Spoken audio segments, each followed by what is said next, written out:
आपका मेरे channel Hindi info में स्वागत है। आज का जो विषय हम करने जा रहे हैं उसका नाम है भाषा।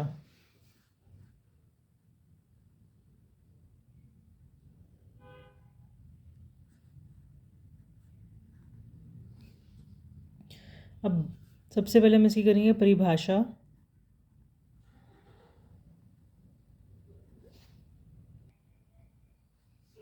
भाषा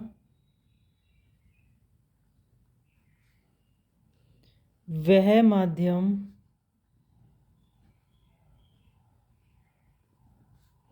है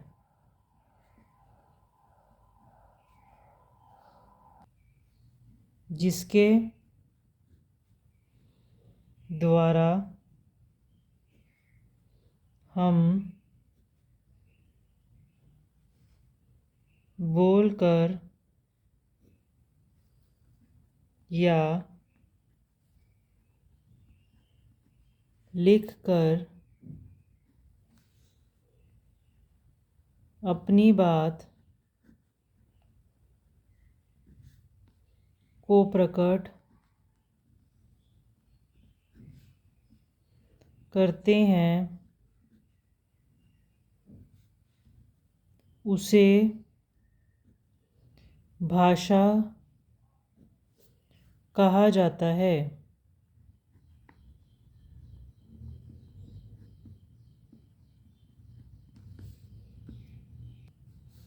जैसे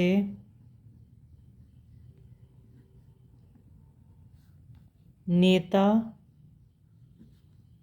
भाषण दे रहे हैं। दूसरा, मैं पत्र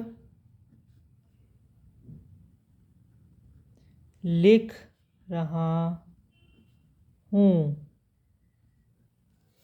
अब भाषा के दो प्रकार हैं।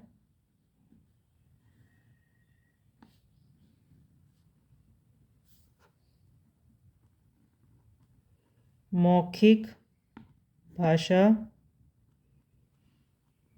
और दूसरा है लिखित भाषा।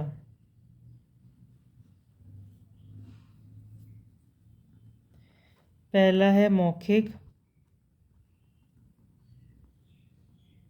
भाषा।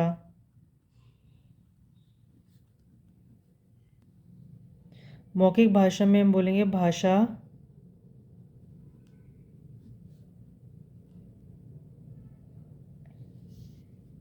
के इस रूप में भाषा मुख से बोली जाती है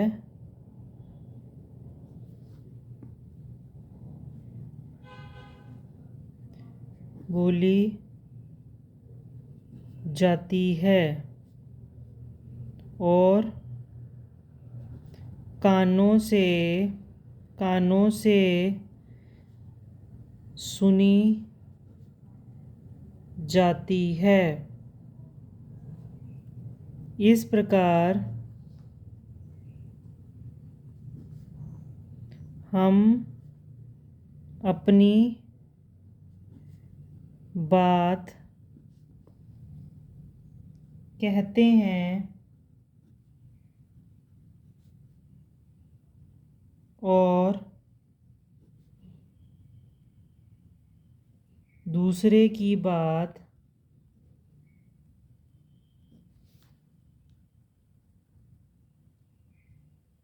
सुनते हैं। जैसे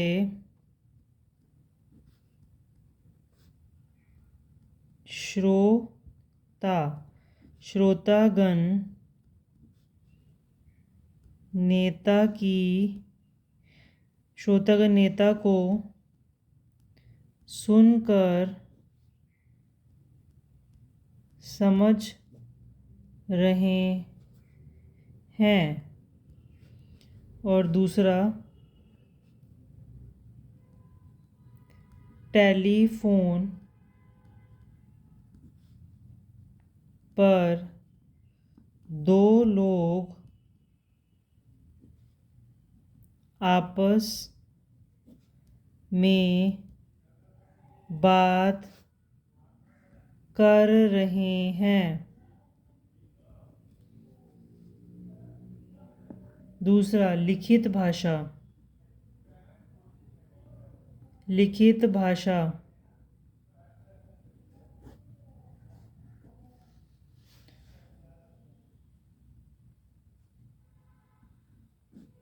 मौखिक भाषा को लिपि में प्रकट करना।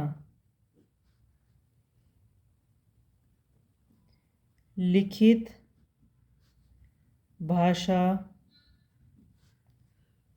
है अर्थात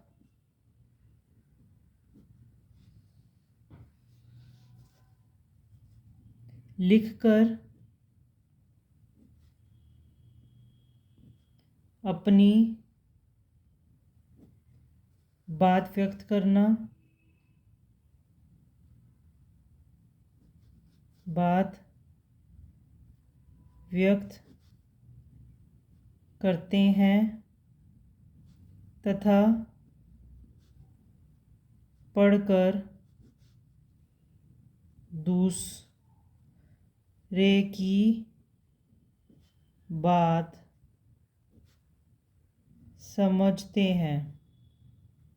उसे लिखित भाषा कहा जाता है।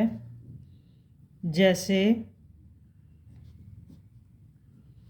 राम अपने मित्र श्याम को पत्र लिख रहा है।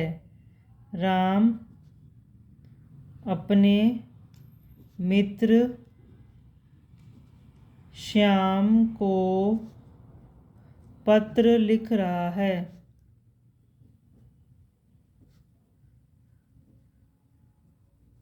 और दूसरा श्याम अपने मित्र के पत्र को पढ़कर उसकी बात समझ रहा है। तो ये होती है भाषा। जैसे कि मैं आपको एक बार दोबारा इस बात को एक्सप्लेन कर देती हूँ। भाषा वह माध्यम है जिसके द्वारा हम बोलकर या लिखकर अपनी बात को प्रकट करते हैं, उसे भाषा कहा जाता है। जैसे इसके दो उदाहरण हैं। नेता भाषण दे रहे हैं, मैं पत्र लिख रहा हूँ। अब भाषा के दो रूप हैं, मौखिक और लिखित। मौखिक भाषा के अंतर्गत मौखिक से ही पता चलता है जो मुख से बोली जाए। भाषा के इस रूप में भाषा मुख से बोली जाती है और कानों से सुनी जाती है। अगर हम बोलेंगे तो कानों से सुनेंगे। इस प्रकार हम अपनी बात कहते हैं और दूसरों की बात सुनते हैं। जैसे श्रोतागण नेता को सुनकर समझ रहे हैं। टेलीफोन पर दो लोग आपस में बात कर रहे हैं, ये होती है मौखिक भाषा। एक इंसान बोल रहा है और दूसरा उसको सुन रहा है। इसी तरह से लिखित भाषा क्या होती है? मौखिक भाषा को लिपि में प्रकट करना लिखित भाषा है, अर्थात लिखकर अपनी बात व्यक्त करते हैं तथा पढ़कर दूसरों की बात समझते हैं। इसके भी दो उदाहरण हैं। पहला है राम अपने मित्र श्याम को पत्र लिख रहा है और दूसरा श्याम अपने मित्र के पत्र को पढ़कर उसकी बात समझ रहा है। तो इस बार ब्लॉग के माध्यम से आज हमने जो विषय जाना है, जो टॉपिक जाना है, उसका नाम है भाषा। इसी तरह से हम आपके लिए नए ब्लॉग लाते रहेंगे। Thank you.